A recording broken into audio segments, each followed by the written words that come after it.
You're listening to CFRN, the Christian Financial Radio Network.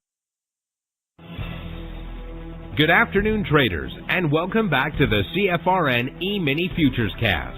This is the daily broadcast of Indeterminate Length, where we discuss all things E-mini, along with some really big ideas on the finer points of trading gold, bonds, crude, sugar, the euro.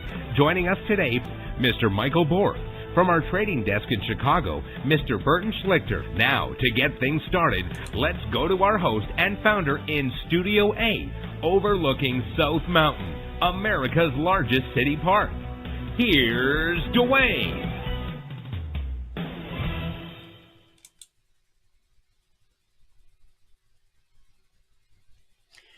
Good afternoon. Welcome back.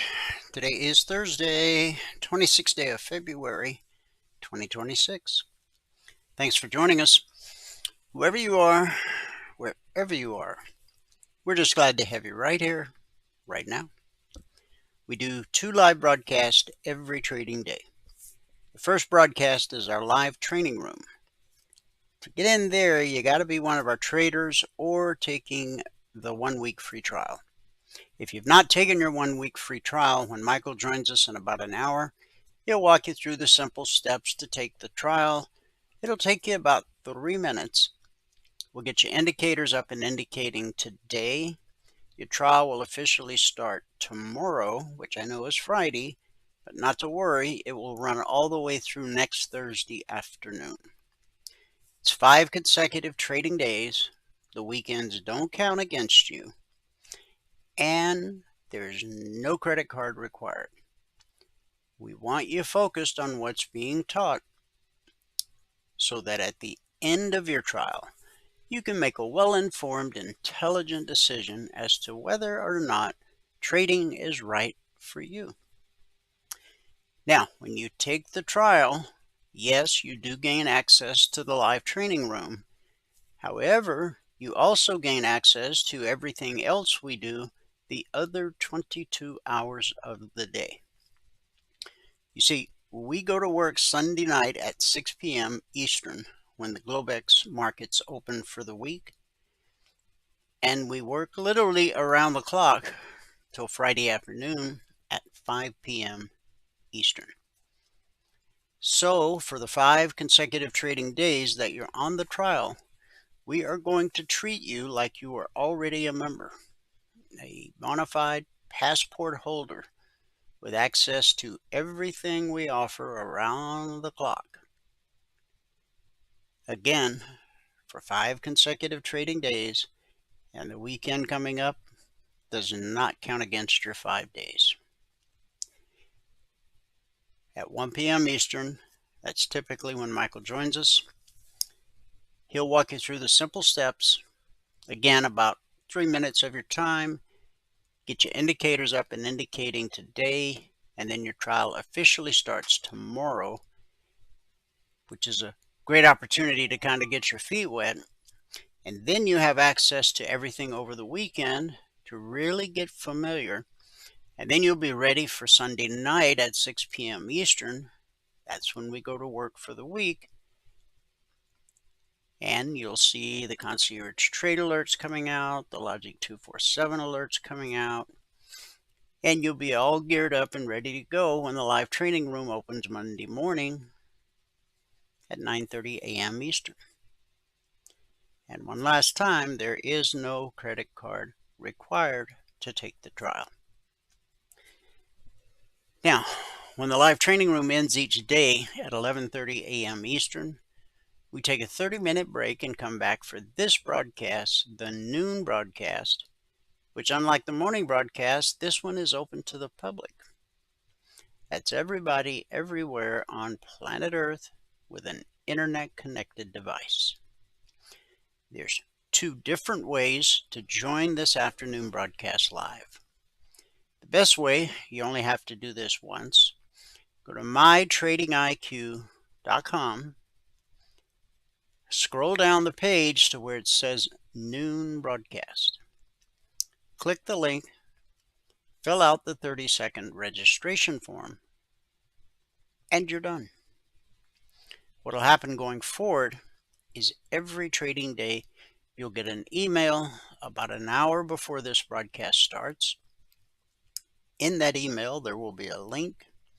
So at 12 noon Eastern, all you have to do is click the link in the email and it will automatically log you into our platform.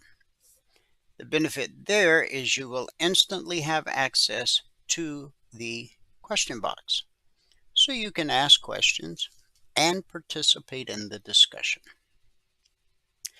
Of course, there'll be days you're out of the office, away from the desktop, but you still want to join live. And some days you'll be busy, so you can't join live, but you want to get caught up later. You can do both of those via our YouTube channel, which is easy to remember. youtube.com/CFRN. That's the Christian Financial Radio Network since 2005. Not only do we broadcast live every trading day on our YouTube channel, as we're doing right now, simulcasting, but we also archive each and every daily broadcast. Currently, there's over 2,900 daily episodes archived for your educational and viewing pleasure. And if you're new to our neck of the woods, it's a great way to get to know who we really are. Thanks to the power of YouTube, you can scroll back 6 days, 6 weeks, 6 months, 6 years, even more. Now, obviously, you're not going to watch them all, nor do you need to. But it is a great resource to have at your fingertips because it allows you to see how we've evolved over all these years, day by day by day. youtube.com/CFRN. On the left side of the screen is our schedule for each afternoon broadcast. Again, at the top of the hour, Michael will join us for a recap of what happened this morning in the live training room, and then a little live trading as time and the markets permit. But now we'll go to our daily devotional, which is where we start this broadcast each and every day. The topic of the devotional we're on right now is, God, where are you? Our scripture today, Exodus 3, verses 7 through 8. I'm going to share it with you from the NIV translation. The Lord said, I have indeed seen the misery of my people in Egypt. I have heard them crying out because of their slave drivers, and I am concerned about their suffering. So I have come down to rescue them from the hand of the Egyptians and to bring them up out of that land into a good and spacious land, a land flowing with milk and honey, the home of the Canaanites, the Hittites, the Amorites, the Perizzites, the Hivites, and the Jebusites. No websites. Just kidding. Again, that was Exodus 3, verses 7 through 8. So, where are you, God? Have you ever felt like your best years were behind you? That perhaps God had forgotten about you in some wilderness season of life? Well, you're not alone. Moses knew that feeling intimately. At 80 years old, Moses was tending sheep in the desert, a far cry from his days as a prince in Egypt's palace. 40 years earlier, he tried to rescue his people through his own strength and failed miserably. Now he was just a forgotten shepherd in the middle of nowhere. But there, the angel of the Lord appeared to him in flames of fire from within a bush. Exodus 3:2. Moses noticed something extraordinary. A bush that burned but wasn't burned up. When the Lord saw that he had gone over to look, God called to him from within the bush, "Moses, Moses." Exodus 3:4. An ordinary day became extraordinary as Moses encountered God in an unexpected way. God often prepares us through wilderness experiences. Those 40 years of obscurity weren't wasted. They prepared Moses for 40 years of leadership. The humility Moses learned tending sheep was essential for his ability to lead God's people. I have indeed seen the misery of my people in Egypt. I have heard them crying out. Exodus 3:7. God had heard his people's cries. His timing isn't our timing, but he's never inactive. Divine intervention often comes through ordinary people in ordinary moments. When Moses asked God's name, he replied, "I am who I am." Exodus 3:14. Not to be confused with Popeye's famous words, "I am who I am." Okay, insert laugh track. God's name reveals his unchanging nature. He is present tense, always available, always active. The same I am who spoke to Moses speaks to us today.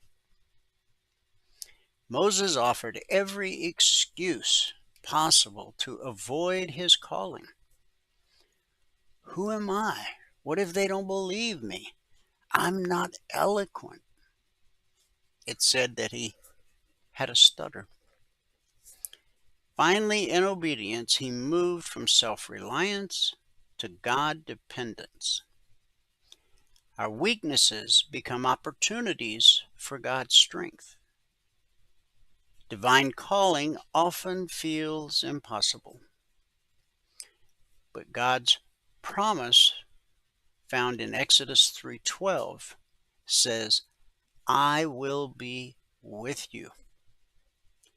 And that's sufficient for any assignment. Question: what burning bush moment might God be offering you right now? Like Moses, you may feel inadequate for what God is calling you to do. Remember, his power, not your ability, accomplishes his purposes. The same I am who appeared to Moses in the wilderness is present with you today. Let's pray. Heavenly Father, thank you that you see our struggles and hear our cries. You are the God who comes down to rescue and deliver. Lead us out of every place of bondage and into the promises you have prepared for us. We trust in your saving power. In Jesus' name, amen. Amen. Happy Thursday. Thursday means members only workshop tonight. I'll do our best to get us started at 8 p.m. sharp, 8 p.m. Eastern. And if you would, please have your questions ready. In fact, again, it's a members only workshop. But if you already know what your question is, a great idea is to go ahead and either email it in to support@cfrn.net or shoot it to us via Telegram.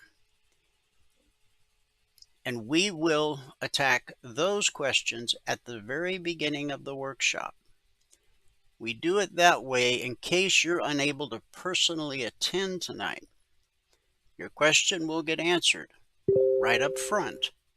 So tomorrow, or as you have time, to go to the workshop channel in Telegram and go to tonight's workshop, the question that you sent in will get answered right after the opening prayer.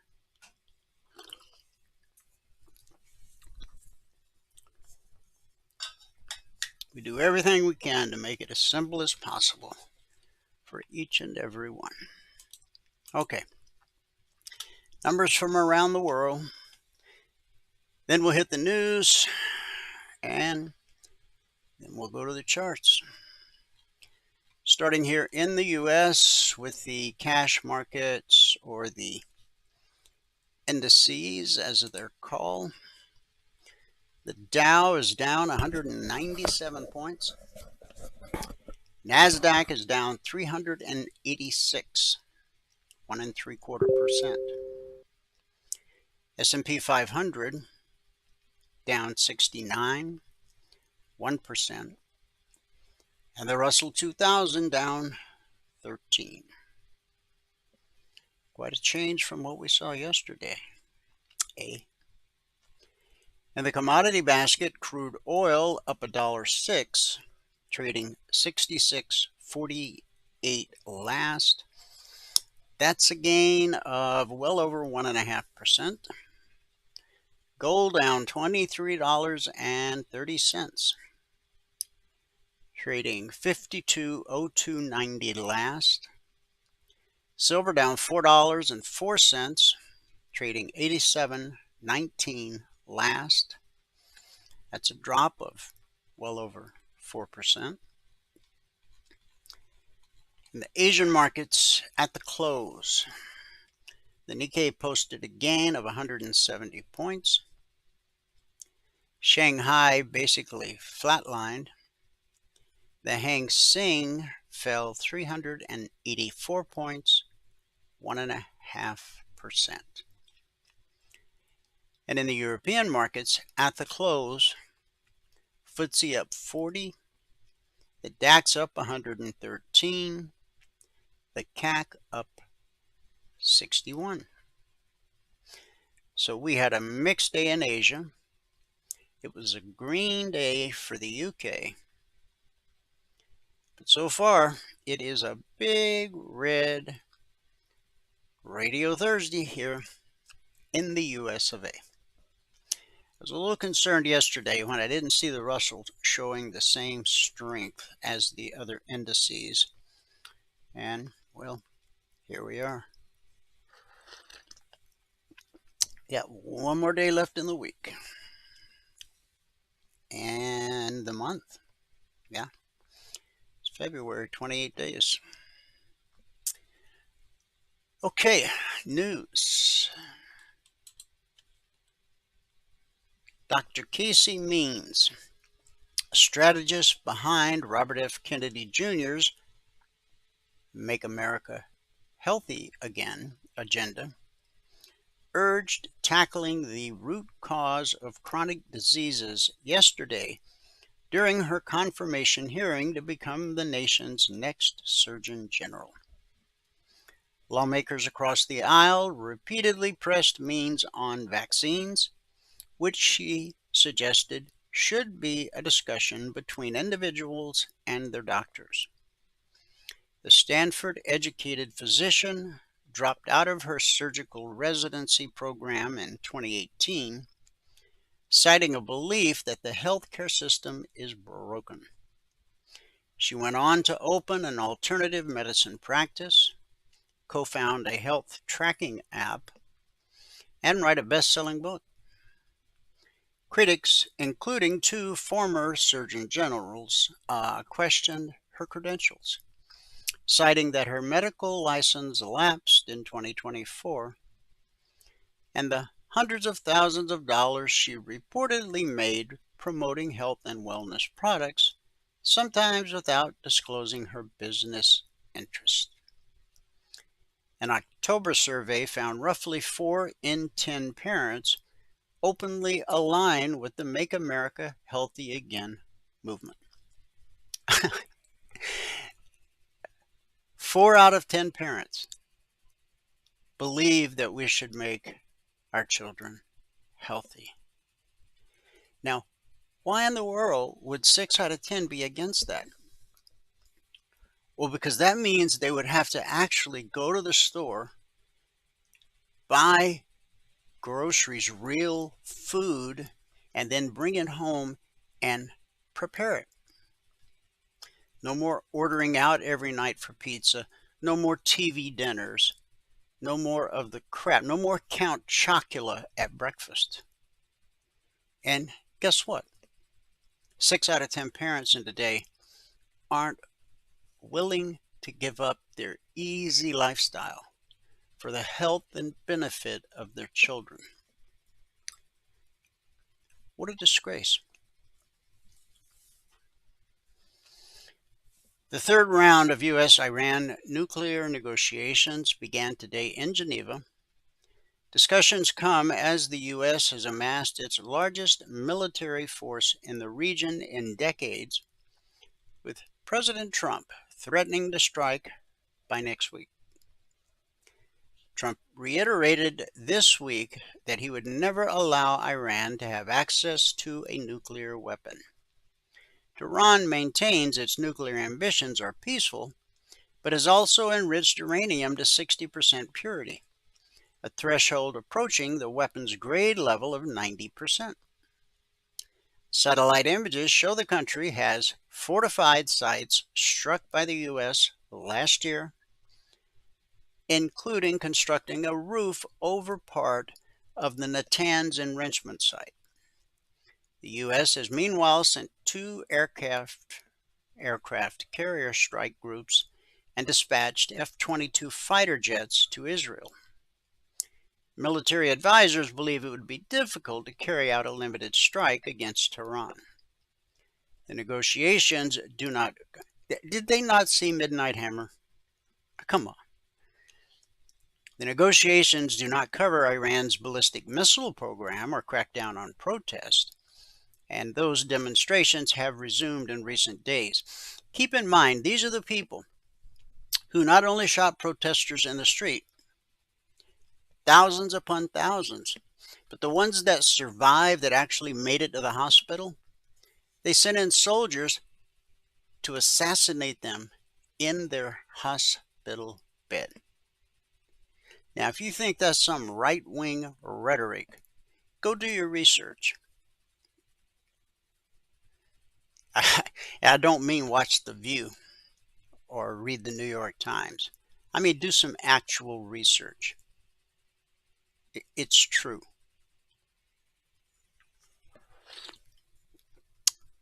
This negotiation is a waste of precious time.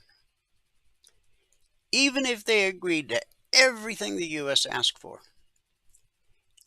After over 40 years of their bluster, are we naive enough to believe they would keep such a promise? Again, waste of time and energy. Erase it and be done with it. Yeah, I know that doesn't sound very Christian, but well, Maybe I'm an Old Testament kind of guy. From Bloomberg, NVIDIA Corp's latest sales forecast drew a bearish response from investors. I warned you yesterday. I said if NVIDIA hits their numbers but doesn't have positive forward guidance, watch out below. Well,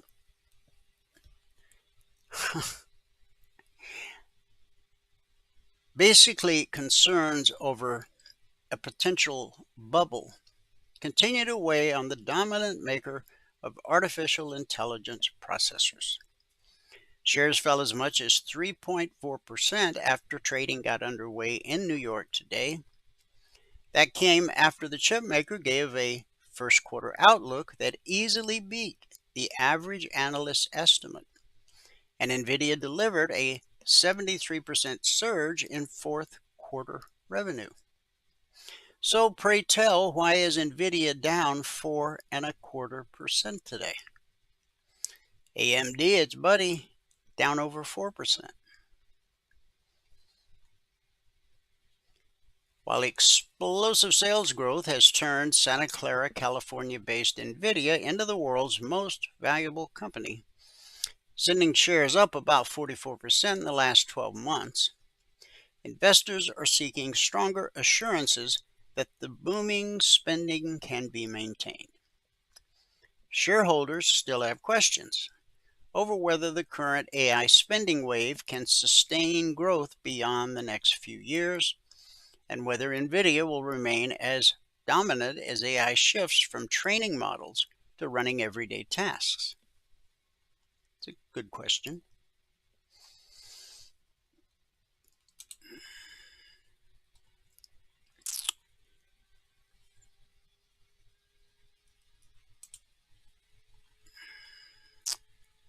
From Reuters, Google unveiled a successor today to its viral Nano Banana image generation model, touting faster performance as the search engine behemoth pushes to attract more users to its AI tools.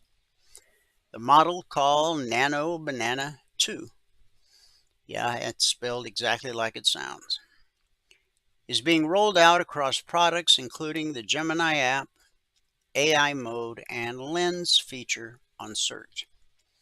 I gotta admit, that lens feature is pretty cool. If you haven't used it, you should give it a shot. And Flow, its AI-powered video tool. The launch in Google's latest in a series of moves that have propelled the company to the forefront of the AI race, helping it better compete with OpenAI's ChatGPT. After suffering a string of embarrassments initially, the success has fueled a 47% surge in its stock in the past 6 months. But it too is down 2.5% today. Google rolled out the Nano Banana AI image editor in August, which quickly became a viral sensation, attracting 13 million first-time users to the Gemini app in just 4 days in September. By mid-October, it had generated more than 5 billion images. The tech giant followed with the release of the upgraded Nano Banana Pro in November. Now, Nano Banana 2 leans on Gemini's faster and cheaper models known as Flash, which allows quicker image generation and editing. It also has better instruction following capabilities and delivers sharper details, according to Google. In November, Google released its Gemini 3 AI model, whose success prompted rival OpenAI to issue an internal code red to push teams to accelerate development. Gemini 3 has significantly boosted user engagement, helping the Gemini app capture more than 750 million monthly active users by the end of December. Well, it's February. Where are we now? Interestingly, they didn't mention that.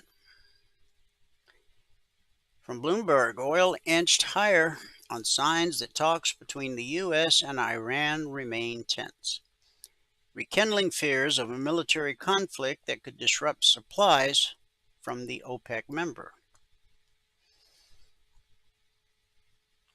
We'll take a look at the charts here in just a few minutes, and we'll see exactly where crude's at today. From Washington, D.C., the U.S. is moving to sever a small Swiss bank from access to the U.S. financial system for its alleged support for Iranian and Russian actors, as U.S. and Iranian officials hold indirect talks today in Geneva over Tehran's nuclear negotiations. Treasury's Financial Crimes Enforcement Network proposed a federal regulation Thursday that, if finalized, would prohibit U.S. institutions from doing business with M. Merchant Bank AG, which has no relation to the larger Swiss bank, Julius Baer. They both have B-A-E-R, Baer, in their name, but there's no relation. Okay. I guess that's a common word in Switzerland. The bank is accused of funneling over $100 million through the U.S. financial system on behalf of criminals out of Iran and Russia. Founded in 2018, Baer is both small and new as a bank. A banking profile in 2020 showed Baer had roughly $245 million in assets, making it the 200th largest bank in Switzerland. But because it is small, the Treasury Department's announcement is notable because it effectively implies that a significant amount of the bank's overall business is tied to illicit money flows.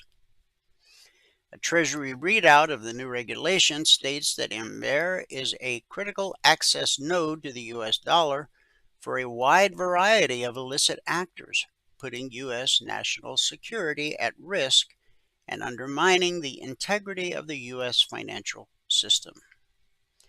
Treasury alleges that since its inception, Baer has enabled money laundering and facilitated corruption and terrorist financing, including for Russian criminals and Iran's Islamic Revolutionary Guard. Surprise, surprise. As of today, Secretary of State Marco Rubio warned that Iran's refusal to discuss its ballistic missiles is a big problem. Rubio told press last night on a visit to the Caribbean island of St. Kitts and Nevis that we hope progress can be made in negotiations because that's the president's preference, to make progress on the diplomatic front. But it's also important to remember that Iran absolutely refuses to talk about ballistic missiles to us or to anyone. And according to Rubio, that's a very big problem. The U.S. and Iran could reach a framework for a deal if Washington separates nuclear and non-nuclear issues, according to a senior Iranian official, adding that remaining gaps need to be narrowed during talks in Geneva. Here's the thing, I don't care what they agree to, you can't believe it. How do I know? Well, 40 years of history tells me so. The negotiations have been intense and serious, said the official on Thursday, speaking on conditions of anonymity. Omani foreign minister said negotiators had taken a pause after the third round of talks got underway on Thursday morning, and that the negotiations would resume later in the day. I think it's time to pull the trigger. But I'm not the president, so we'll leave that up to him. until some backwater liberal judge tells him, oh, no, I'm sorry, you can't do that.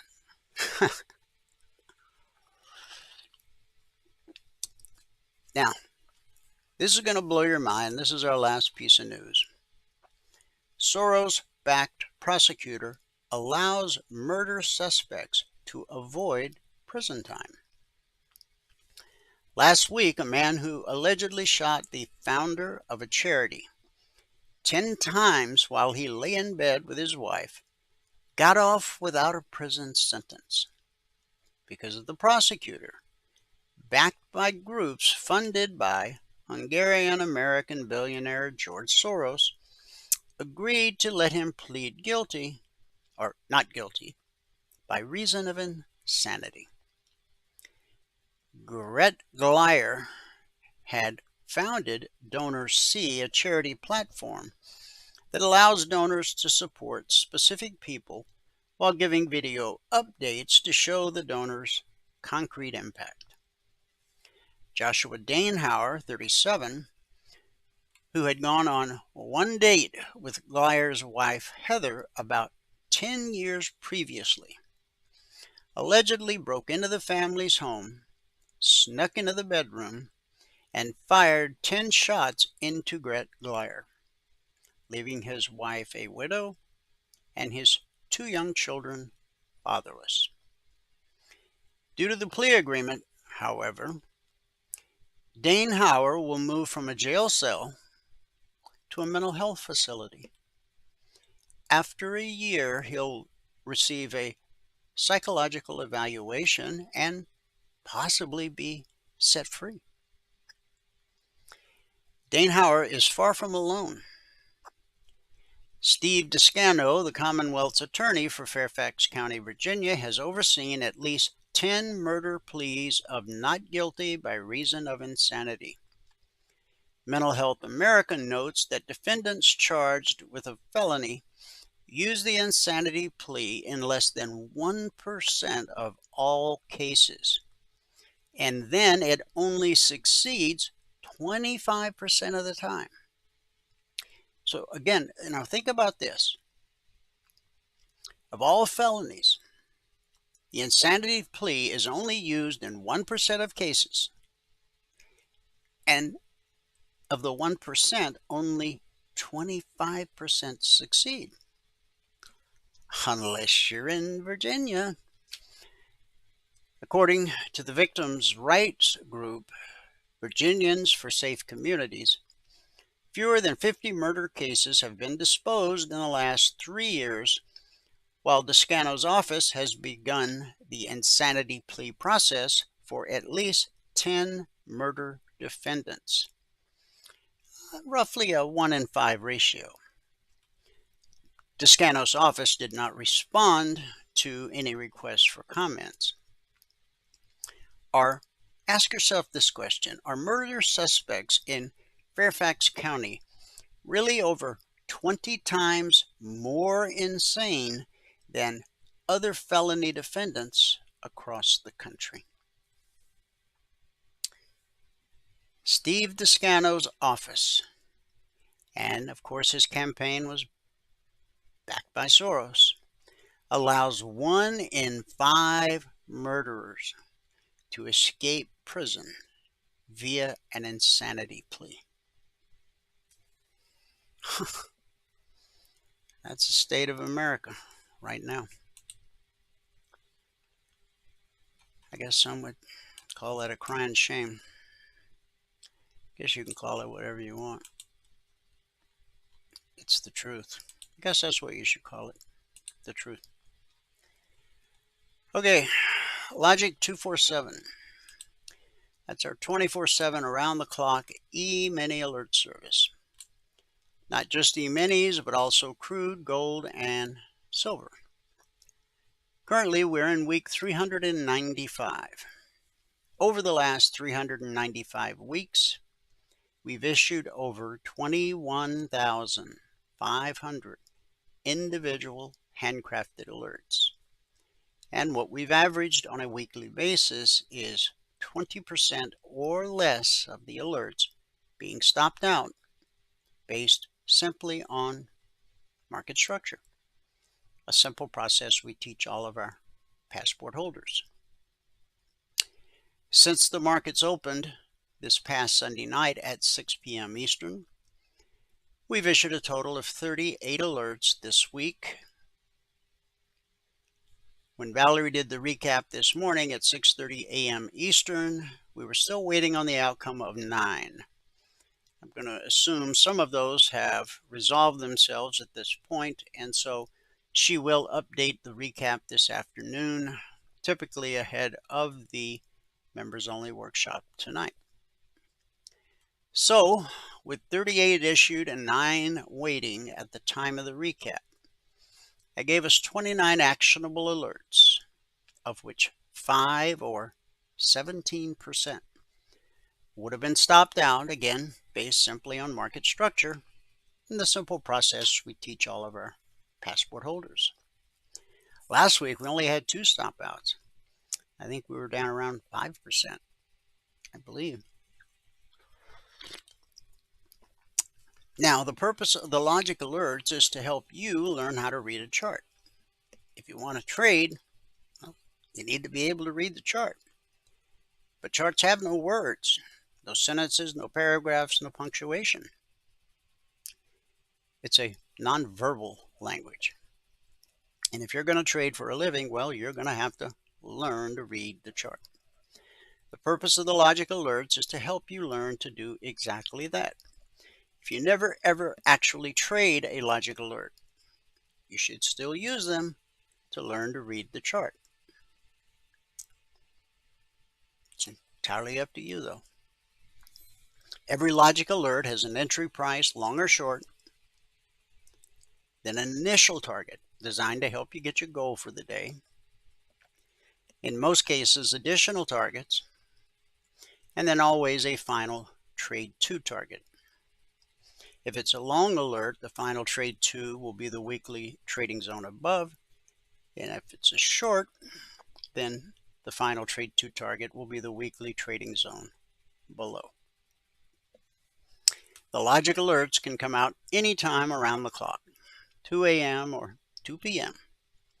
Futures trade around the clock. We have traders around the globe. Our day session is their night session, and vice versa. Now, 395 weeks, of course, is a very long time, well over 7 years. Probably getting pretty close to 8. I should do the math. I don't see my calculator, so I won't worry about it. Hey Siri, 395 divided by 52. 7.59 years. We'll call it 7.5 years. Now, that's a long time, but many years before we introduced Logic 247, we had our original alert service, the concierge trade alerts. Now they're different. Different in a lot of different ways.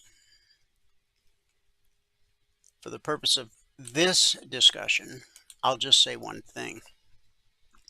They don't come out around the clock like the logic alerts. The CTAs are published as a static report, typically 5 minutes ahead of the Globex open each evening.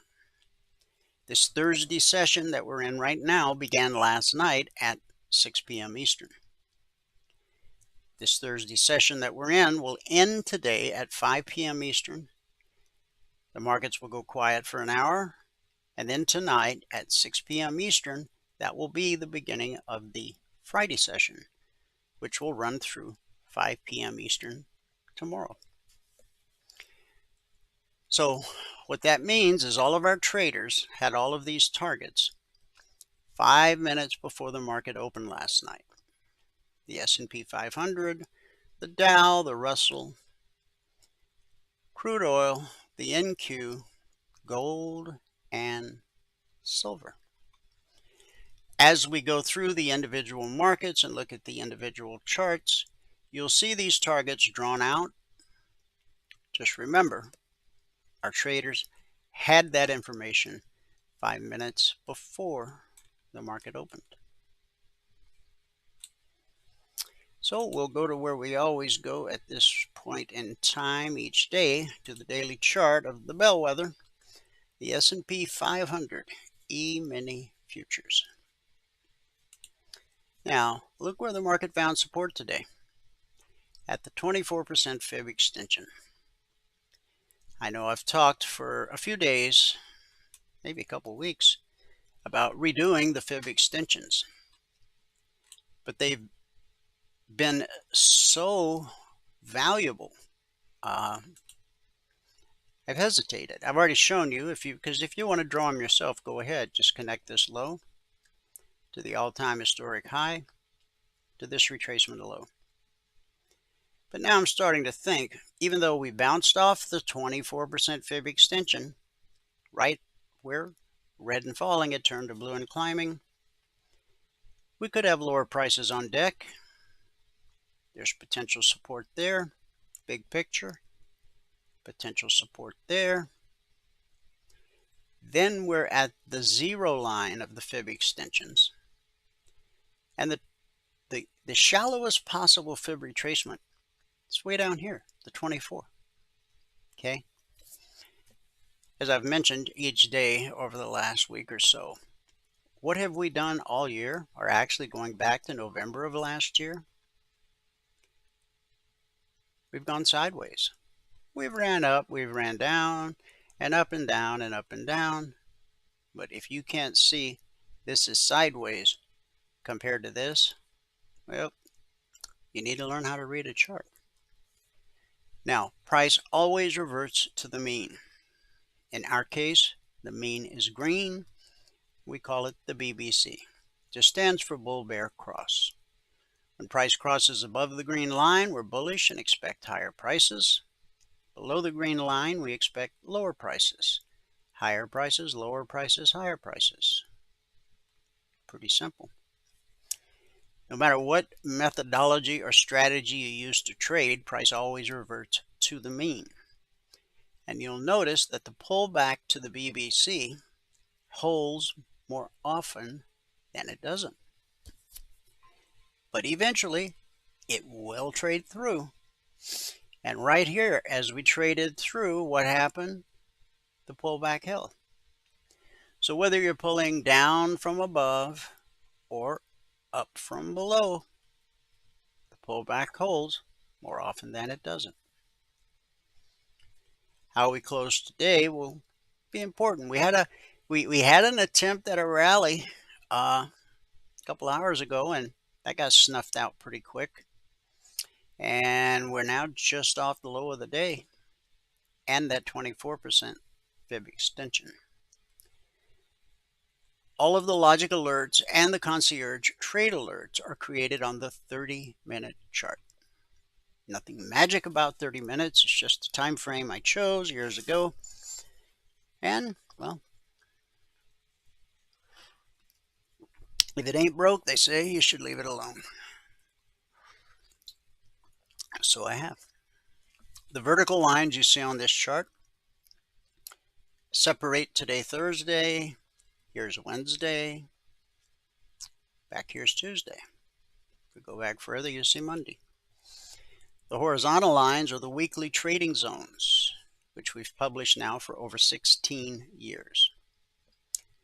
When price rallies up to a weekly zone, we expect resistance until proven otherwise. When price drops to a weekly zone, we expect support until proven otherwise. When price encounters a weekly zone, 70% of the time you'll get consolidation. 20% of the time you'll get rejection. 10% of the time you'll get what's called the slice. Now, here's where we opened last night. And we dropped to the weekly zone and the BBC. That's support times 2. We consolidated, as we do 70% of the time. And we got a leg and a retracement, a leg and a retracement, and a leg. However, the high failed to take out the closing high yesterday. We rallied strongly into the close. This was institutional traders setting retail traders up to be left holding the bag. And they did a fine job of it.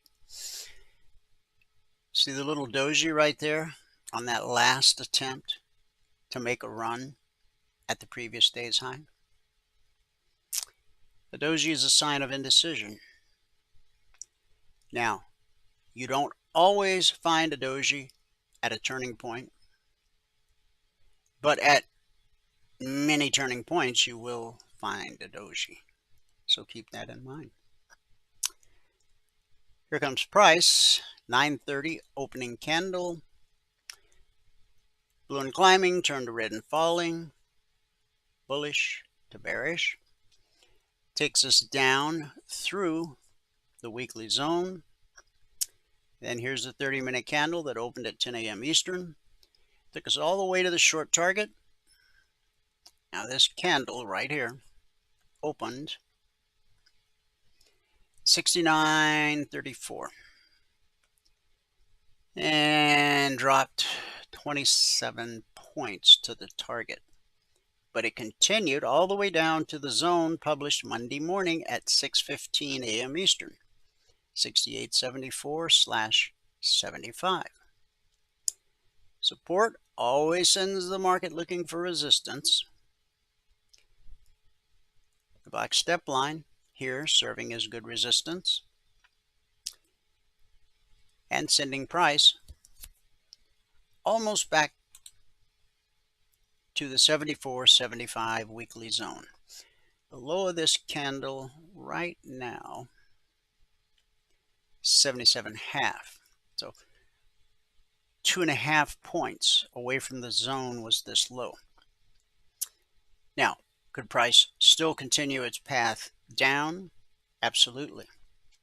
However, I want you to notice that on the way down, the black step line and red and falling ran parallel to each other. Okay? But that's changed. Notice that the black step line has now hooked right. When the black step line crosses red and falling, you should anticipate a retracement back to the BBC. We know the pullback holds more often than not, like this, like this, like this. But eventually it's going to trade through. In the event it trades through, keep in mind you've got a bearish cross sitting right here at about 69.44. Okay. When you have a bearish cross that leads to an extended move, the first time price revisits that area will almost always be good resistance. Okay. Now that's if the pullback doesn't hold. And will we get a pullback? Well, if the step line crosses red and falling, then the answer is most likely yes. Certainly more often than not. On the Dow, here's where we opened last night. We basically flatlined until even the European Open, didn't really wake the markets up. We finally got a little pop here around 4:30 a.m. Eastern. Notice the black step line in blue and climbing running parallel. And where does it take us? All the way up to the long target and the weekly trading zone that was published Monday morning at 6:15 a.m. Eastern. Resistance sends the market looking for support, which it found at the weekly trading zone. We spiked it. We almost touched the short target. The low here was 269. So we missed it by a few ticks, not a lot. Support will send the market looking for resistance, which it found at the weekly trading zone, 570/575. Resistance sends the market looking for support, which it found at the short target. The short target is simply based off this low from yesterday. That's called market structure. That's why you need to learn to read the chart. The Russell opened just above the weekly zone, dropped, found support, consolidated sideways overnight. Then we got a leg, a retracement, and a leg. And 4:30 a.m. Eastern, we hit the long target. Then we get another. We basically just consolidated the zone. We do get a little spike here at the 9:30 open. So in other words, we had a green candle running up, and then it ran into something over here. What do you think it was? What do you think?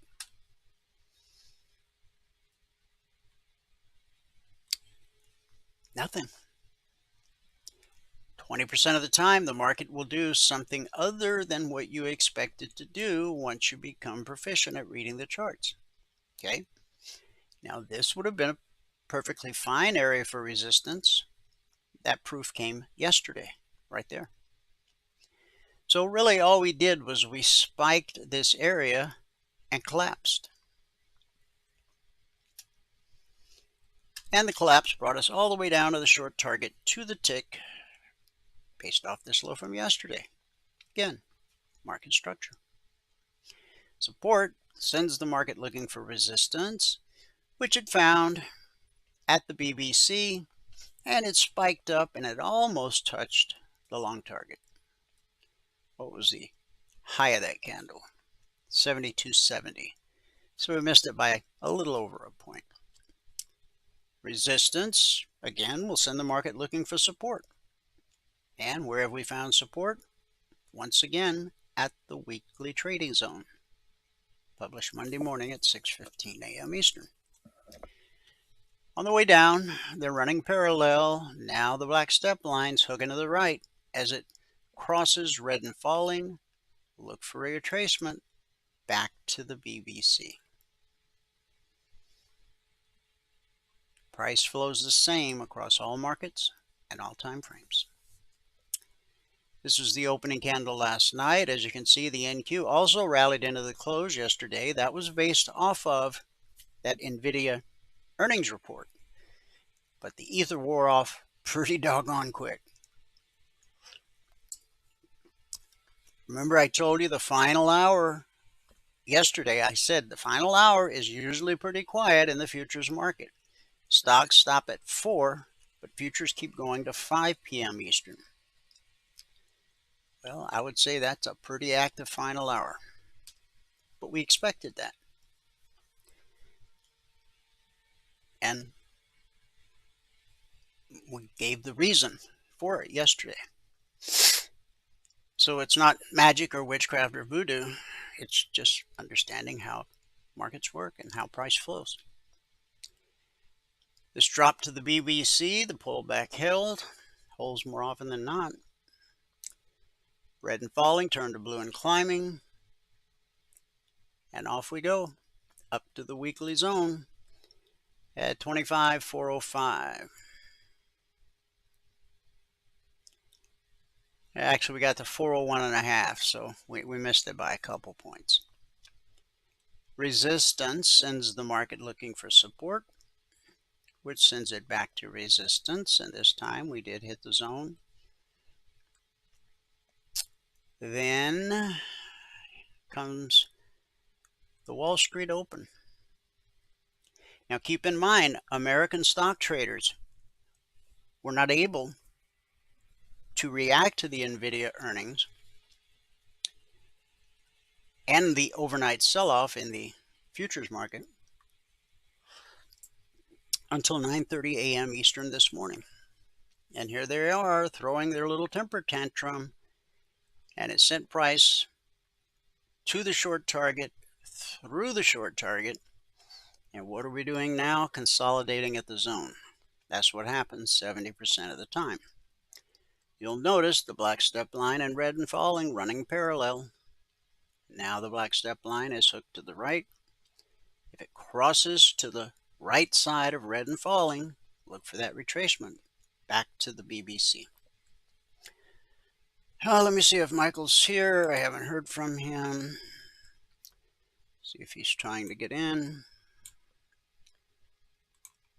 I don't see him, so I'll keep going till he shows up. In fact, let me pull this up so if he attempts to message me, I'll see it. All right, crude oil. Here's the open last night. Here's the drop to the short target. We traded right through it. And then a little retracement. And then a drop. Okay, Michael's here. So when we come back, we'll finish up with crude oil. Michael's going to give us a recap of what happened in the live training room this morning and do a little live trading as time and the markets permit. And then I'll come back, I'll finish the recap and wrap things up with our good word for today. All right, looks good. All right, here we go. All right, good afternoon, everyone. Today is Thursday, the 26th day of February, 2026. Now, if you have not taken a free trial with us, go here to mytradingiq.com. There's no credit card required for the trial. Click on that, and it will bring you to this registration page. This will change tomorrow, but it'll bring you to this registration page where all that we ask for is your name, your email, and phone number. Down here at the very bottom, just give us your TradingView login ID. Okay, hit the register button. Once you do that, we will know that you did it, and we'll get all your stuff indicating and enabled so you can have everything that we have on our charts, on your charts for the trial. All right, let's see.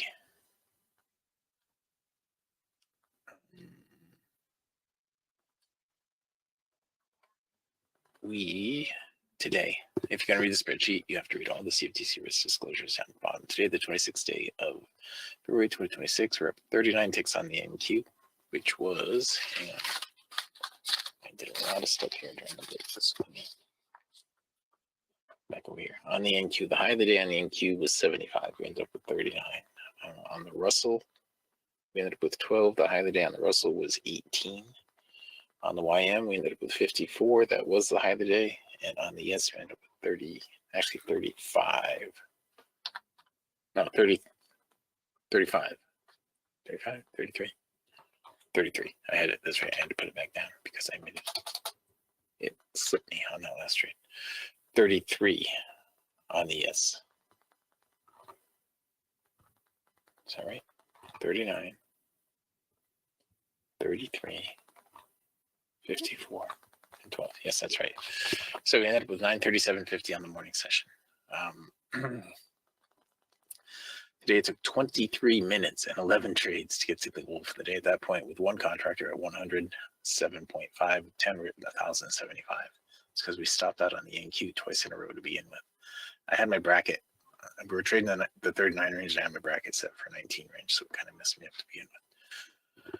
And I had two stop outs. I'll get into it, but the first one was 34 ticks, and the one after that was 33 ticks. They were both supposed to be 25 tick stop outs, but I got slippage on both. Negative slippage. Anyway, we took 36 trades with 4 stop outs, so 88% of our trades today were break even or better. On the month now, we're at $20,465 over 18 trading days, averaging $1,136 per day. On the year now, we're $43,490 over 36 days, averaging $1,208 per day. Now, if you were to quit trading when you hit the goal for the day and add one contract per month, we're going to be going to the third contract next month. Add one contract per month. So far this year, you would be on your second contract. Next week we'll go to 3, but you'd be on your second contract and you'd be up to $8,422. If you did everything exactly like I did, you'd only had to work 3.93 hours. You'd be up $8,422 on the year. Averaging $2,141 per hour. Okay, $2,141 per hour.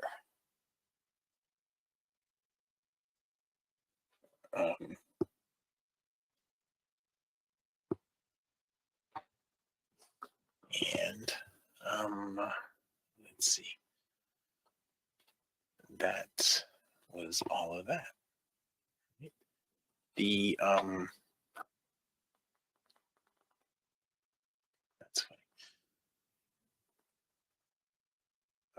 And that was everything that we did so far on the day, the month, and the year. Now, let's get in there and look at the trades. Whoa. Let's start out with the Russell. Well, first, let's see if we have any trades right now, because the last couple of days we haven't been getting a lot of opportunities to trade in the session. The ES is looking like it wants to give us a trade right now. The NQ needs an up close followed by a down close. The ES just needs a down close. And we have nothing over here. So the ES still just needs a down close, but if it goes up much higher, it won't be a trade. The NQ just needs a down close too. Okay, so the NQ needs a down close, the ES needs a down close. And I think they're both going to trigger. There it is, the ES just triggered. There it is, that stop's gone to break even. +2 on that. The NQ just triggered. +2 on the ES. And we haven't gotten to the break even point yet on the NQ. So let the NQ play out and then I'll get into it all. Because this has been bouncing around so much, I got to keep track of it. It's got to get down to 1475 to bump it to +10. It almost had it right there. It's going to go. There it is. +10.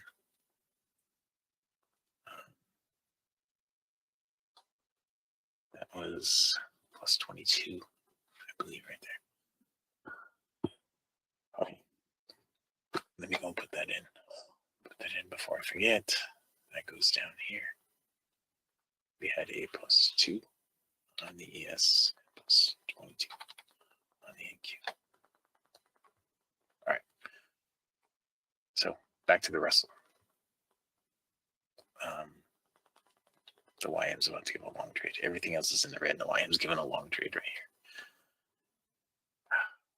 Put it on. See what happens with it. It's going to go a couple more ticks. Stop to +1. Stop to +4. And 4 on the YM. Okay. Put that in here. YM is this one. 4 on the YM.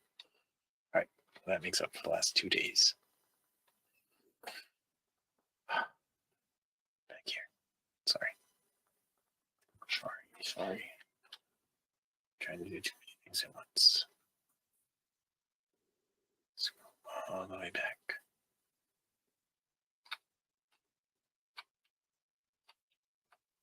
All right, here we go. This is the Russell. Our first trade on the Russell was a +1. It was there. Then we had a +4 to get us to 5, then a +10 to get us to 15. Then we had a 3 to get us to 18, and then we stopped out. So there's just a 3 in there, so I'm going to go to 18. Then we stopped out, and that put us down to 3. Then we went to 4. And we had one more trade on the Russell. Where it is. It was an 8-tick trade. We went from 4 to 12. And that's where we ended it with the Russell for today. It's just about got another trade triggering right here, right now. Needs a down close on the current bar. And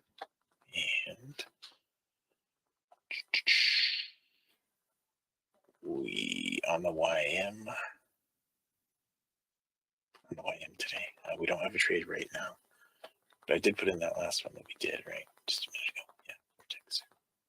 The Russell still needs a down close right here to give us another trade. On the YM, I'm just going to go to 2 right here, so we can watch it. The Russell's got the trade right now. Stop just went to +1 and just took me out of +1. Okay, so that's 1 on the Russell. It's 4 trades so far. 0. Back here. On the YM today, let's take control and back on that and get back to the beginning.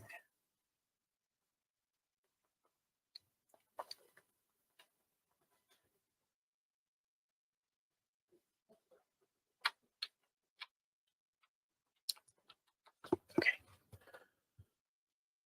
All right. On the YM. Here we are. On the YM, the first trade here on the YM, we picked up, it's like 2 ticks on the first trade, 10 ticks on the second, got us to 12. Then 10 ticks on the third, got us to 22. From 22 to 30, then 30 to 50. So it was all up on the YM today. 50 to 51, 51 to 52. And then somewhere at the end there, we got 52 to 54. We ended up with 54 ticks on the YM. Okay. And currently, the YM is turning up and the Russell have both turned up. Okay. Next, we'll do the ES. Here's the ES today. Control back on it.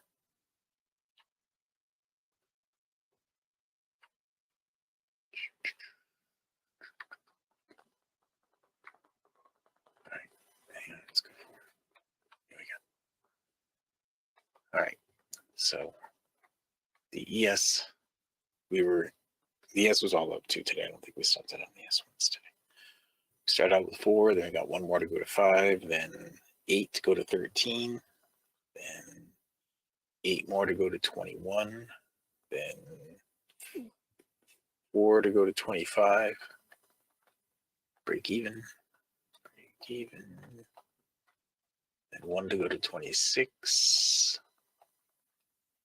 another break even. Okay, from 26 to 27, 27 to 39. I'm sorry, 27 to 29, 29 to 33, and then 33 to 35 is how we ended up. So we ended up with 35 ticks on the ES today.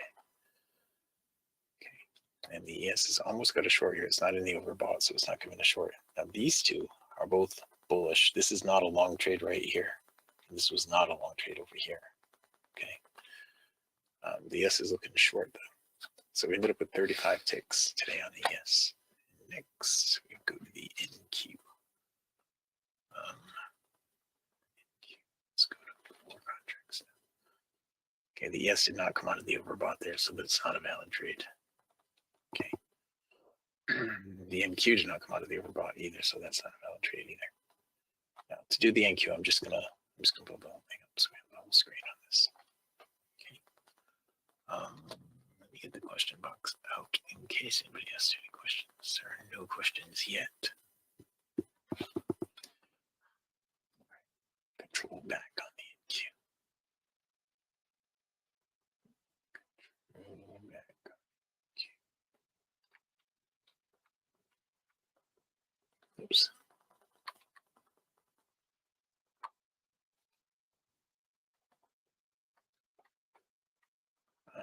All right, our first trade on the NQ, as I said, was a stop out. It was minus 34. Our next trade was another stop out, minus 33. That got us down to minus 67. Then we picked up 3 ticks to 64. Then 8 ticks, it looks like, to 46. No, 18 ticks. Something like that. Anyway, from 64 to 46, whatever that was. And from 46 to 1, so we had a big trade there, got to 1. And then from 1, we went to 26. Okay, and then from 26, that huge move down. Wow. From 26, we went to 34. And from 34, we went to 61. 61, we went to 75. And then we stopped out on our last trade. I don't know where it is. Our last trade, we went from 75 down to 39. Where it was. It had been right here. That makes sense. And it was 11:32. It wasn't right there. Anyway, we stopped out on our last trade and went down to 39. And that was how we ended it on the NQ. Okay. And right now, if we go to the end of this, we don't have a trade right here on the NQ. Okay. So all the markets are complete. And right now, nothing is set up for a trade. So we'll go here again just for a moment. If you have not taken a free trial with us, go here to mytradingiq.com, click on the purple button. There is no credit card required for the trial. That is going to bring you to the registration page. Fill it out. Down near the bottom, make sure you give us a TradingView login ID. Okay, once you do that, get all the indicators indicating on your desktop and get everything you need to get into the room in the morning. All right, the ES is just about in a short right here. Nothing there, nothing there, nothing there, nothing there. The ES is the only one. It needs a down close. Okay. And everything else is looking, well, this isn't looking long, but the other two over here are in the green. The YM, there's a down close on the ES. The YM is about to set up. The stop is at break even with a +1 on that. The YM needs a down close followed by an up close, and there's a +1 on the ES. There's the down close on the YM, hasn't painted yet. Now we need an up close, but I think it's too far away. It's not going to be a trade. All right, so we're not going to have any more trades in there. Let's go put that one more on the ES in here. 3. That becomes a 5. And today we have 15 minutes left. And over here, this is 54. This is 226.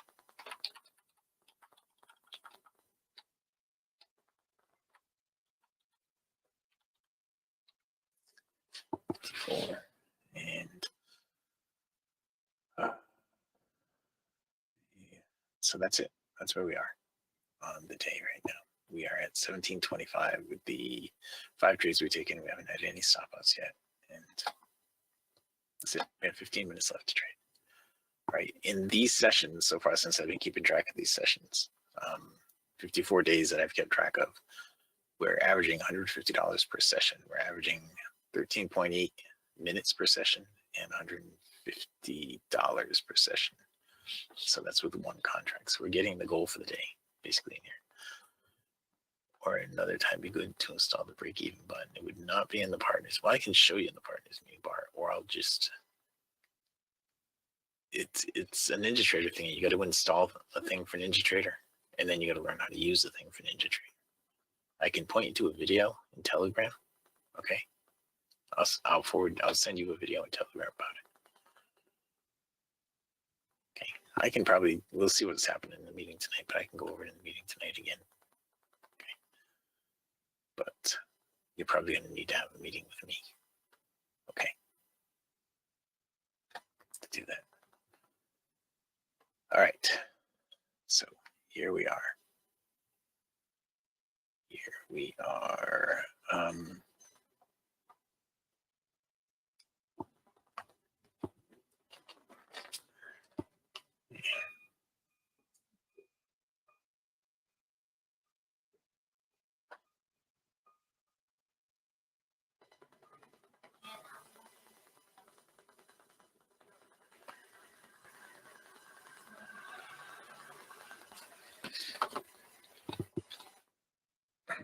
All right, so we need a pullback here and a pullback here, and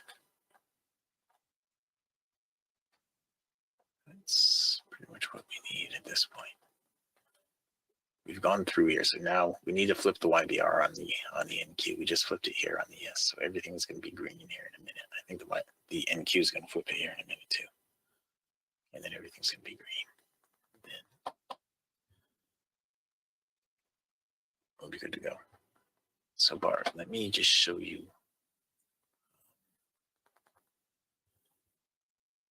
I think I stuck it in the here. Not there. TV channel. Where is that one? Here it is. In the TIQ videos section here. Right. Oh, it's stuck all that Ninja stuff in here fairly recently, I think.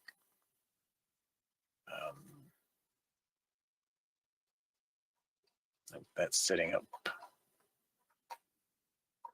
Bitcoin Logic, TIQ videos, break even. I thought I put it out here recently. All that NinjaTrader stuff. Oh, I know. I put it in the NinjaTrader channel. Duh. Stick it out here in the NinjaTrader channel. Here it is.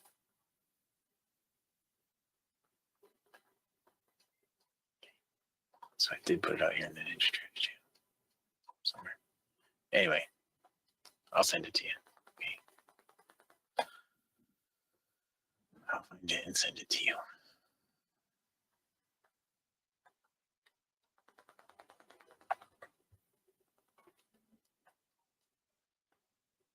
But it's basically, it's a zip file, and you're going to have to import a zip file. And then once you import the zip file, you've got to choose it as a strategy. You got to change a couple of settings, and then you're going to have a big thing that shows up on your chart. It's got a button on it that says break even. But you have to be using it for the break even button to work. Okay, so it also puts the order on for you and all that stuff.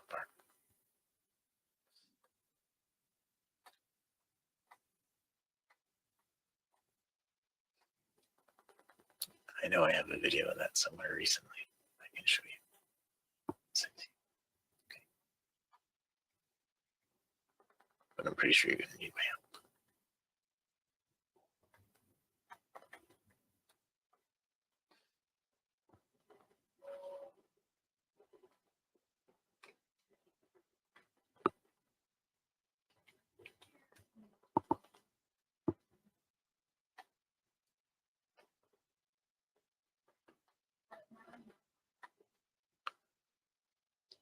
All right, so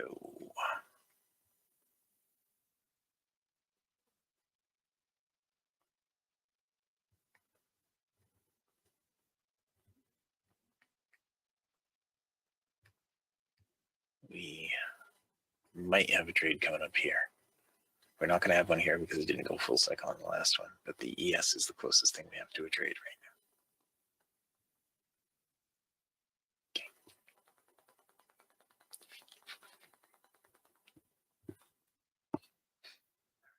We need an up close. Maybe it depends how things go tonight, Bart, but maybe after the meeting tonight, I'll just do it for you. This up close right here, and they say it didn't actually hit the mid band, so you can wait for a pullback and shave a couple of ticks off if you want. And let me just show you what that looks like. That looks like this, putting a limit order below where the entry would have been. Okay, so I'm not in the trade yet. If it goes 5 ticks into profit or 4 ticks into profit from where I would have entered, the entry should have been here at 375. So if it goes up to 475 without filling me, then I'll take this off. But because it didn't hit the mid band, I'm going to try to shave a couple of ticks off. So it hit me on the pullback right here. Okay. This is, I wish Jimmy were watching right now.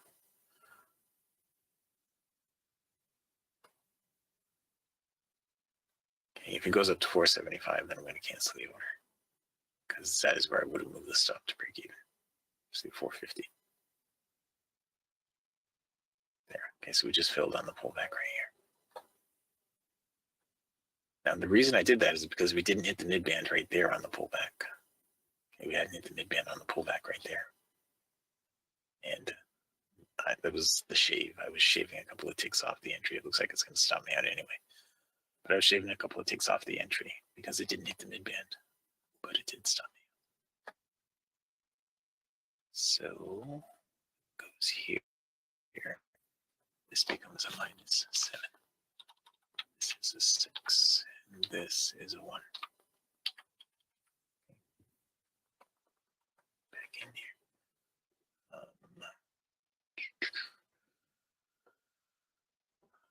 Okay. Let me make a note of that part. I got. Okay, there it is.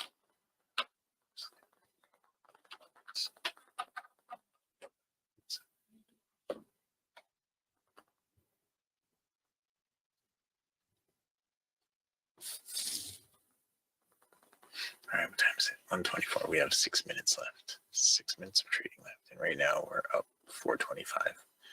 We were up enough to get the goal for the day. The Russell's got a trade. Sorry. Crap. +5 on that. That should have a really good run on it right now. +10 on that. Should go all the way up to 52, which would be 32 ticks. That's what it should do right now. We're at +10. And you see it's in the overbought, so it's due to pull back, but we're going to go to +15 on it right now. And we're at +15 on the Russell. That was right there.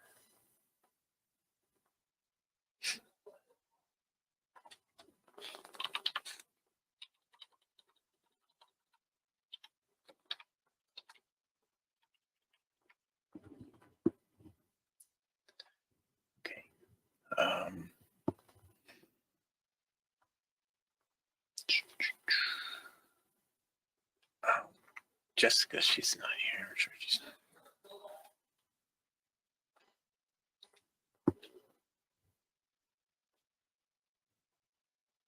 All right, nothing there, nothing there, nothing there.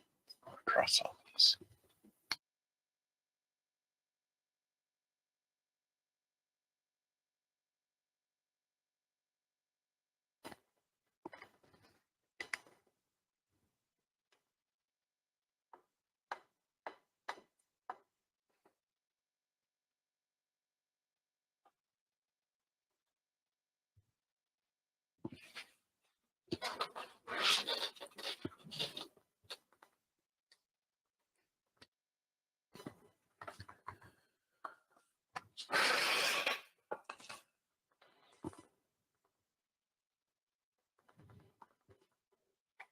And it's Thursday.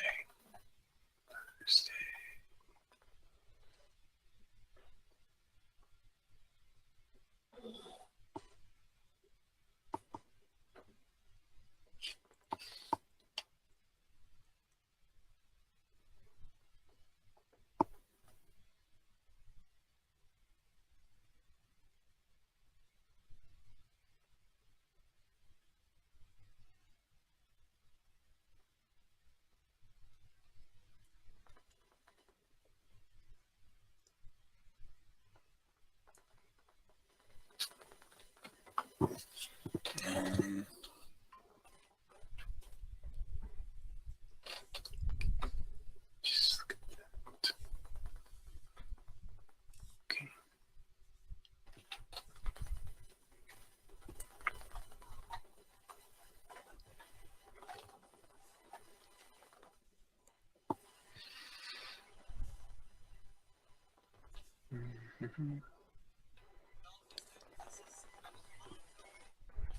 All right, so we have 2.5 minutes left, and we could have trades here on the Russell's almost set up, the YM's almost set up.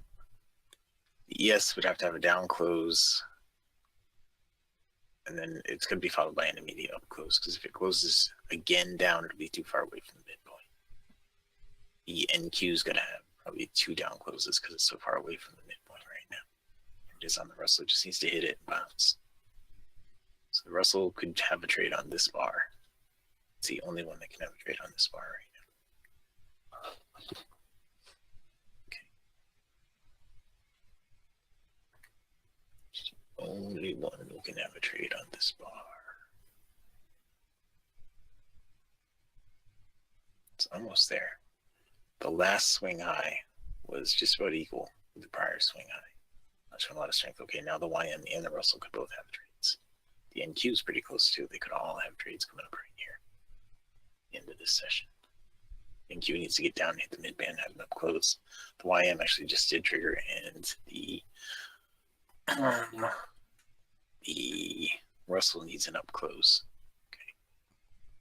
The NQ needs to hit the mid-band and close up. It's the YM. It's not giving me anything yet. Russell just triggered. Here's the Russell. So what? The YM went to +1. +2 on that. Russell hasn't given anything yet. The YM looks like it's going to stop me out with +2. Okay, so right of that with +2, the NQ did not hit the mid-band, and the Russell is in. It's got to stop to break even or better. So we got +2 on the YM, and we're in the Russell. The NQ didn't get down and hit the mid-band yet, so that's not going to be a trade.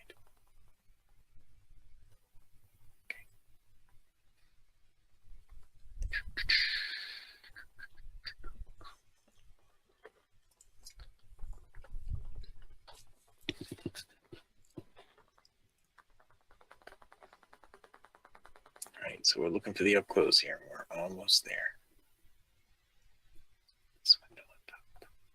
Because it doesn't really matter what the chart says right now. We just need to do this. YM. We picked up 2 more, so that's a 6 now. This is an 8 now. Okay. And so this Russell trade will determine whether we end up with 1 or more on that. It's starting to go right now. There it goes. All right, we're going to lock in 5 on that to start with. And I'll go back to the chart here. No, I don't have to. Okay, so that is 5 more. So we'll just set 21 there. And a 9 here. All right, so this is how we're going to wrap it up for this session. Oops. Change that color. Just this one. Copy that one down to here. Paste. There we go. All right, so we're going to wrap this session up with 22 ticks on the NQ, 21 ticks on the Russell, 6 ticks on the YM, and minus 7 ticks on the ES for a total of $1,575 with 10 contracts, or $157.50 with 1. Again, that is the goal for the day. We had 15 minutes of trading. We had 9 trades with 1 stop out in this session. Okay, so that's where we're going to wrap up this session. If you haven't taken a free trial with us, go to mytradingiq.com. Click on the purple button. There is no credit card required for the trial. Just click on the purple button and fill out the registration form. Okay, and that is it. With that, we can pass it back out to fabulous Phoenix, Arizona in Studio A, overlooking South Mountain, America's largest city park. Dwayne is ready. Okay, recap of the morning session. We had to work for it today. It took 23 minutes and 11 trades to get to $1,075 with 10 contracts on, or $107.50 with 1. Way to hang in there. Thank you. Thank you very much.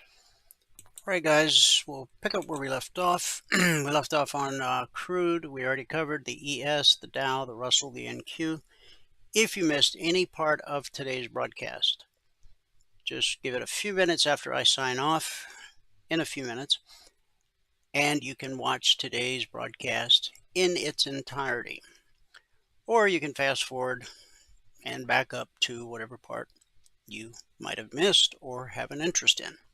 youtube.com/CFRN. Okay, we were just talking about the fact when Michael came on that the black step line has now hooked to the right. This is really important. Down here you see the red and falling turn to blue and climbing. Okay, that takes us from bearish to bullish. Here, on the way down, the black step line and red and falling were running parallel to each other. Until right here. This is where things changed. Long before this happened, the black step line crossed from the left side to the right side of red and falling. That tells us that price is most likely going to retrace back to the BBC. And when you have this much blue and climbing chasing price, we know the pullback holds more often than not. Like here and here and here and here and here. But eventually it will trade through. When you got this much blue and climbing chasing price, that's when there's a good opportunity that this will be the one where it trades through. So we ran up. We didn't quite get all the way to the weekly zone that was published Monday morning at 6:15 a.m. Eastern. We made it up to, if we can get a price, well, that's a little sluggish. The high was 66.71, so we missed it by 4 ticks. Okay, and remember, when price hits a zone, we're looking for resistance. So the step line crossed blue and climbing, and as we suggested, price is now retracing to the BBC. Again, the pullback holds more often than it doesn't. However, if we trade through, be very aware that you've got a bullish cross right here at a weekly trading zone. Okay? Now, when the blue line gets above the green line, that's called a bullish cross. And if that bullish cross leads to an extended move, as it did here, the first time price revisits that area will almost always be good support, at least the first time down. So now you've got 2 good reasons for this area to hold as support, because it's coming off pretty heavy. I guess things must be going well with the Iran talks. Surprising. And we just hit the zone. We traded through, okay, the BBC. Now, this candle still has 25 minutes left in its lifespan. So we hit the zone, published Monday morning at 6:15 a.m. Eastern. We got a bounce, but this is looking pretty heavy.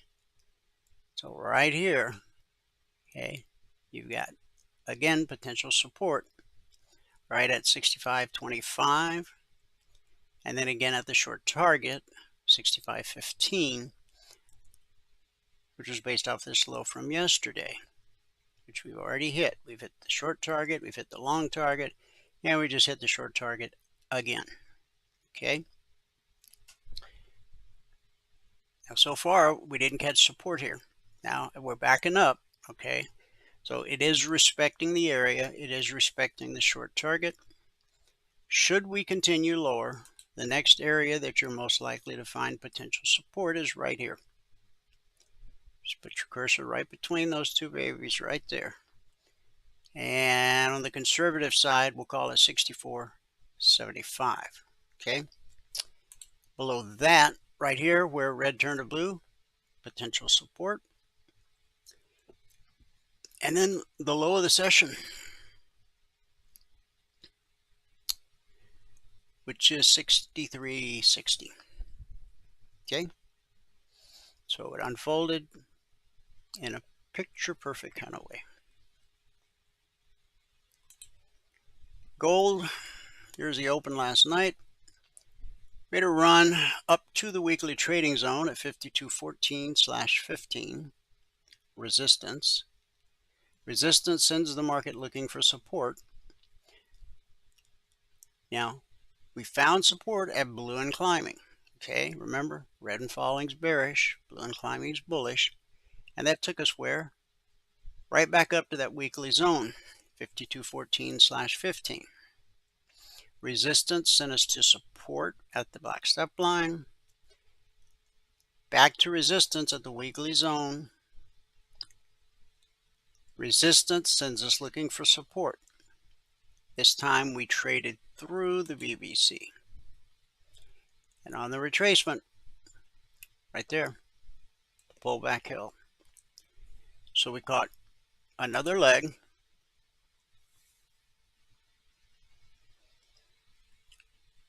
Right here.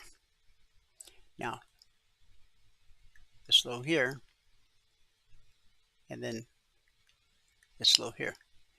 But we took them out right here. We hit that short target and caught quite a bounce. But we ran into resistance at red and falling, and that sent us right back down. Set us below the short target, and I would have expected there to be potential support either here or here.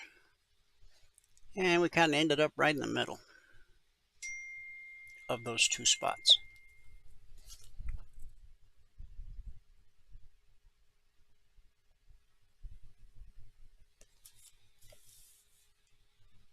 From that support, I gotta go find resistance. Now, I would have looked for resistance potentially here or here, but we spiked it just a little bit. And then on the pullback to the BBC, it held, gave us a bounce. Now we're consolidating at the BBC. We're straddling it. Red and falling has turned to blue and climbing. So if we get a break of this high being 5197.9, is that right? Call it 5198. If we break 5198, then up to 5207. So that's about a $900 per contract move. Okay. That's if buyers remain committed. And last but not least, silver. Here's where we opened last night. We hit the short target during the 6:30 candle. Remember the targets, all of our traders had them 5 minutes before the market opened. Pull back to the BBC held, and then we dropped to blue and climbing and found support. That support took us up to resistance at the BBC and the weekly zone. That resistance sent us back to support at the short target, and then we dropped to the weekly zone at 86.78/79. Caught a bounce up to the black step line and red and falling. Red and falling sent us back down to the weekly trading zone where we caught a bounce, and then we came back, another bounce, and we'd come back, and then we dipped lower all the way down to the $85 level, $84.99. Support sent us back to resistance. Resistance sent us back to support. And support has now sent us back to resistance. Now, if we trade through the BBC, you've got potential resistance here at roughly 87.47. Then 87.62. This is a really important area here if price can get back that high, 88.01. And if price can get through that, then you've got the underside of the short target, which can act as resistance. Should price manage to get above that, watch this area right here, where blue and climbing turned to red and falling. And then there's the zone at 89.36/37. Oh, and watch this area here. I think I mentioned that, yeah. We'll call it 87.47, just to be conservative and cautious. Last look at the daily chart. Again, we covered every market in granular fashion. So if you missed any part of it, once I sign off, just go to youtube.com/CFRN, and you can watch not only today's broadcast in its entirety. There are over 2,900 daily episodes archived on our YouTube channel, youtube.com/CFRN. Looking at the daily chart, we've caught another bounce, okay, and we spiked blue and climbing. We didn't quite touch the 24% extension.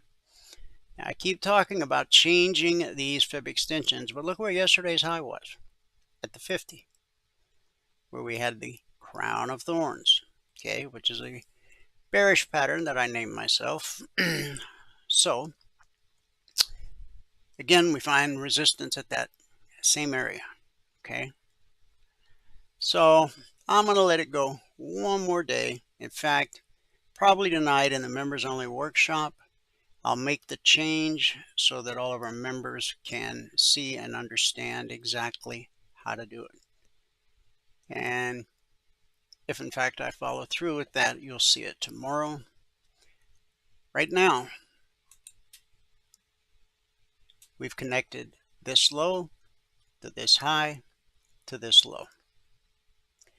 But since we created these fib extensions, we've put in a new all-time historic high right here on January 28th. And this retracement low got spiked on this day, February 6th. Both good reasons to adjust the fib extensions. But price has gotten so comfortable around this 50% fib extension, the 38, and the 24. I'm reluctant to change them. I typically wait for price, well, because we've been, going back years, we've been in a bullish scenario like so, and so I would let price get to the 100% fib extension and then I would change them. But as I mentioned earlier in the broadcast, if you look at this high put in October 29th, and this low put in November 21st. The market's gone up and down and up and down, but if you back away and really look at the big picture, what's it done? It's gone sideways, okay? And that can be challenging. So, to become a member, it's pretty simple. Email Valerie, support@cfrn.net. She will in turn email you the information you need to become a member.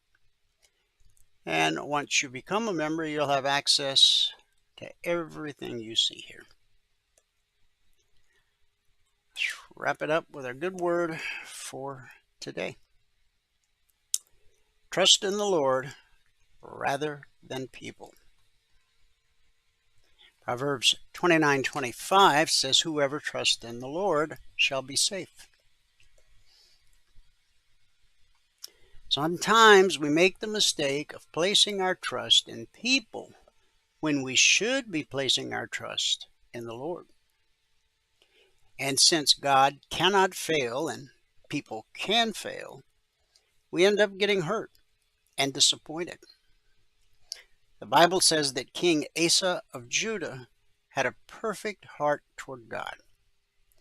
Yet when an enemy nation came against him, he panicked and purchased a military alliance with another king.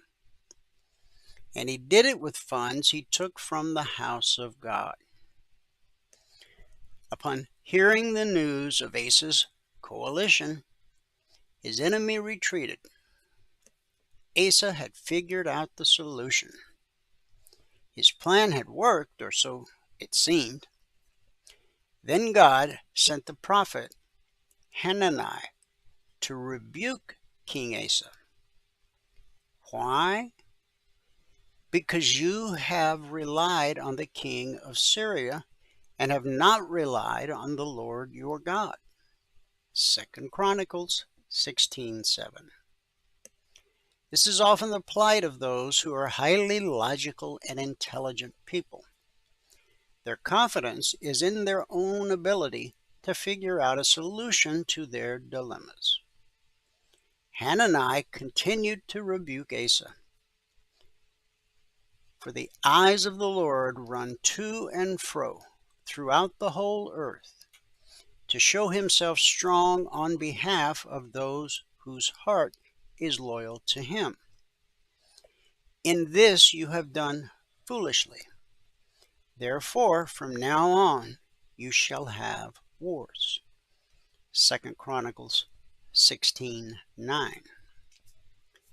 Later in life, when Asa faced a life-threatening disease, he did not seek help from the Lord, but only from the physicians. 2 Chronicles 16:12. They could not help him, so he died. So our good word for today is never give people the trust that should be placed in the Lord alone. Thanks so much for tuning in. Whoever you are, wherever you are, may God continue to richly bless you with his mercy and with his grace. And I'll see you at the bell.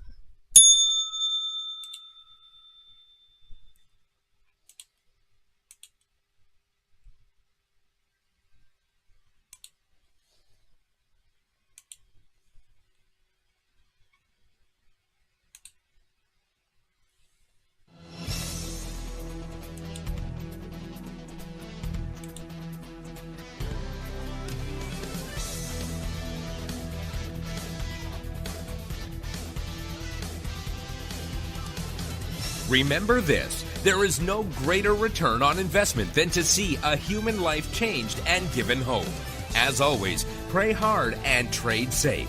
Any financial information discussed on this show is simply the opinion of our host, Dwayne Reeves, his co-hosts, and guests. To learn more about trading E-mini futures or to take a 1-week free trial in our live trading room, call 1-866-928-3310. 866-928-3310. Information discussed on this radio program should not be construed as a recommendation to buy or sell any security. Always do your own due diligence and consult with a licensed securities broker or financial planner before making any investment decision.